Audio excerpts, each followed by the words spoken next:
So, if you look anywhere on YouTube, you can probably find reviews and memories from various YouTubers of popular shows that they remember growing up. And a lot of these are ones based in the 1990s or early 2000s that they really remember and enjoy. And I see this for a lot of American TV and for a lot of Canadian TV. Shows like Even Stevens, Lizzie McGuire, Hey Arnold, Kim Possible, Are You Afraid of the Dark? If you look anywhere, you can probably find lists from people of their favourite American or Canadian cartoons or shows that they remember growing up. But there doesn't really seem to be an equivalent for the British TV viewer. So I thought today I'd fix that, and I thought today I'd list in no particular order a series of British kids' TV shows that I remember fondly from growing up. Some of these you might remember, some of them you might not, some of them you might have never heard of before. But I think that these TV shows particularly stand the best chance of being remembered. Like, even though shows like Kim Possible ended several years ago, they are still being talked about today, and I feel with these TV shows I'm about to mention, these are the ones I think stand the best chance of being remembered.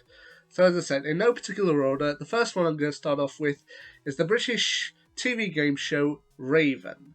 Now, Raven ran for 12 series from 2002 to 2018, and throughout the majority of its run it was presented by a man named James Mackenzie in his role as Raven, to which I think he's an animagus, or at least he's a shapeshifter in that he has a magical staff, and he's looking for the ultimate warrior, and he's kind of a fantasy-style land and a fantasy-style TV show where kids would be brought on and would compete in various challenges that would include stuff like having to battle each other on kind of floating pontoons, push each other off using foam weapons, or jumping from high platforms in order to retrieve gold rings.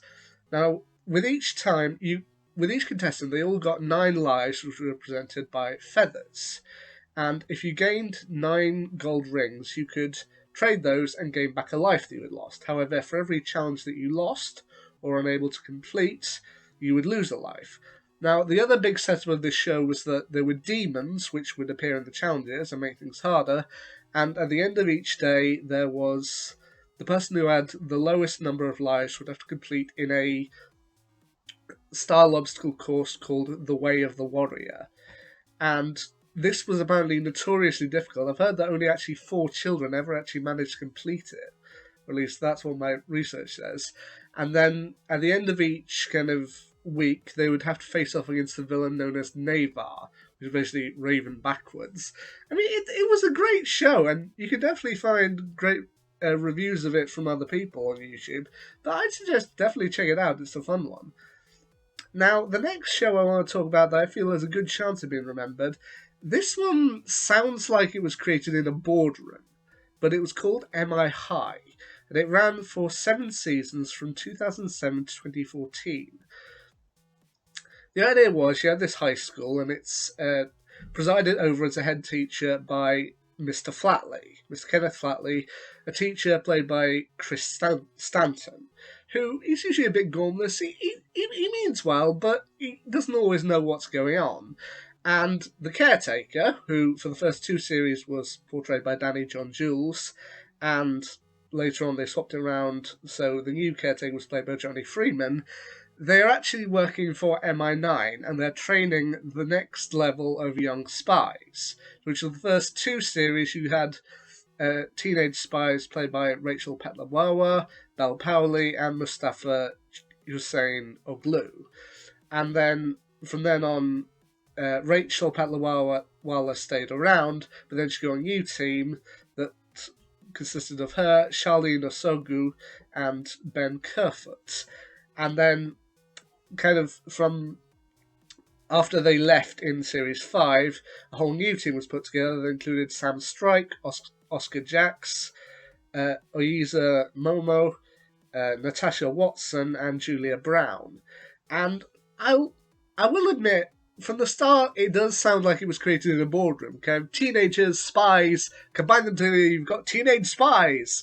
And at the start, it does seem like a show very much aimed at kids. I mean, you've got a robot prime minister, robot knits, a villain trying to freeze the entire country in order to seize control, or someone trying to steal all the power in Britain.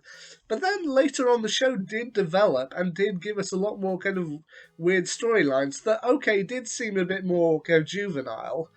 They did still seem like they were aimed at kids, but they did admittedly admit that kids were growing up and they could handle more adult storylines, like them trying to figure out a way to take down a terrorist organization. It was all very cool. Their most frequent bad guy was a guy called the Grand Master, who, for the first 2 seasons, was voiced by Kerry Shale, and then later on was voiced by Julian Bleach. And the thing that made this villain great was that you never actually saw his entire face. You never actually knew what he looked like. Most of the time, when he was in his evil lair, he would be shrouded in darkness, and the most you would ever know about him was that he was a man with grey hair and with a white rabbit that he named General Flopsy. To which it was very much the kind of Blofeld cat, just with a rabbit. And like I said, the show did admit when its audience was growing up and they could handle more adult stuff, but it was still aimed at a kids' show and it was still really entertaining. So while it does sound like it was created in a boardroom, I feel it worked for the 7 seasons it was on TV. The next one I care to mention is The Sarah Jane Adventures. This ran from 2007 to 2011 and was a spin-off of Doctor Who. While Doctor Who was the one that everyone could watch, and Torchwood was aimed at a slightly older audience, The Sarah Jane Adventures, which debuted on CBBC, was evidently aimed at a slightly younger audience, and focused on the adventures of Sarah Jane Smith, played by Elizabeth Sladen, as she settles back into her life in London, fighting aliens and doing her journalism, to which she is joined by her 2 adopted children, her adopted son Luke, played by Tommy Knight, her later adopted daughter, Sky, played by Sinead Michael, and their friends, played by Yasmin Page, Daniel Anthony, and Anjali Mohindra. Over the course of its 4.5 series, they did battle a load of sinister monsters, including returning Doctor Who monsters, the Slitheen, the Sontarans, and the Jadoon. And it had 27 serials overall and 53 episodes, and it was pretty good. The show ultimately had to end in 2011 as Elizabeth Sladen sadly passed away from cancer, and rather than try and recast her and try and figure out a workaround, they ultimately decided to end it on the good terms. And as a result of this, only half of Series 5 was actually completed. So they just decided to air what they had done and leave it at that. So it did sadly end before it got a chance to do things properly, but they ultimately did give us a satisfactory ending in 2020 with the Farewell Sarah Jane audio thing. Now, the next 2 I want to mention are slightly linked by one actress, i.e. the success of her kind of led to everything else. So the next one that I would like to talk about in terms of British TV is Tracy Beaker. Now, this was based on a series of children's books by children's laureate Jacqueline Wilson, and it actually did span for several series. I mean, you got The Story of Tracy Beaker, which ran from 2002 to 2006 across 5 series. You got Tracy Beaker Returns, which ran from 2010 to 2012 across 3 series. The Dumping Ground, which I believe is a spin-off that's actually still going today, and My Mum Tracy Beaker, which is based on a spin-off of one of Wilson's books that was a short miniseries they did in 2021. It mainly starred a teenager in foster care named Tracy Beaker, played by Danny Harmer, and the various misadventures that she and the other kids end up getting into. Now, the cast did rotate and change around every couple of series, but the main ones that I do think are particularly memorable from the show are Harmer as Tracy Beaker, her rival, Justine Littlewood, played by Montana Thompson, Tracy's ultimate foster mother, Cam Lawson, played by Lisa Coleman, Mike Milligan, a care worker who left for a while and then came back eventually with Returns and The Dumping Ground, played by Connor Byrne, and the other kind of major player in Tracy's life, her social worker Elaine Boyack, played by Nisha Nah, who's frequently framed as being a bit of a pain, but she does mean well, but then she does sometimes do things that are you can understand with her. They're a bit annoying. But yeah, definitely a series worth checking out. The other one that I kind of wish to talk about is that when Tracy Beaker was a success, they ultimately realised that Dani Harmer, she was a bankable star at the time.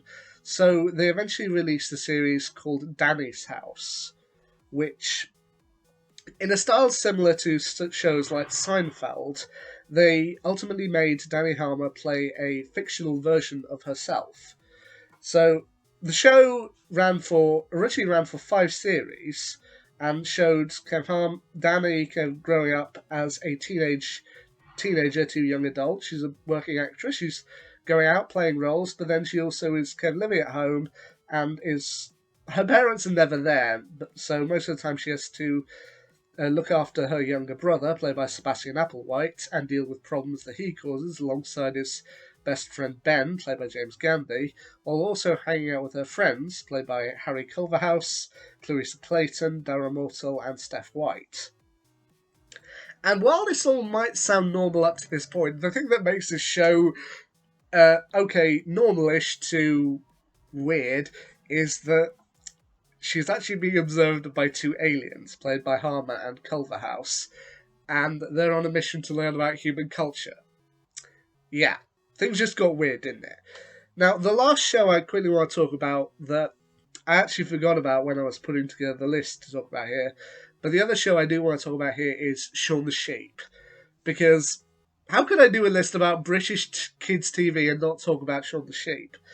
Essentially, after the success of the first 3 Wallace and Gromit films and The Curse of the Were-Rabbit, they decided to do a spin-off show based on Shaun the Sheep, and it became a massive hit. I mean, it's effectively a silent cartoon because even though there are humans in it, you can never quite understand what they're saying. They're just talking kind of mumbles and groans like, "Ruh?" or stuff like that. And most of your attention is just on the sheep or on the dog or on the pigs, and they just managed to do a whole lot of entertainment with it. So yeah, they even got a spin-off for younger children called Timmy Time and 2 feature films. So yeah, Shaun the Sheep was one I could not talk about when talking about British kids TV, but there you go. There's a quick list of British kids TV shows that I personally think have the best chance of being remembered. I mean, definitely check them out. I mean, I'll leave lists down below in the description for trailers for each of these shows if you think you might want to get a better idea of what they were about. But yeah, there's my quick list of British kids TV shows that I think will probably be remembered for a long time. Anyway, until next time, see ya.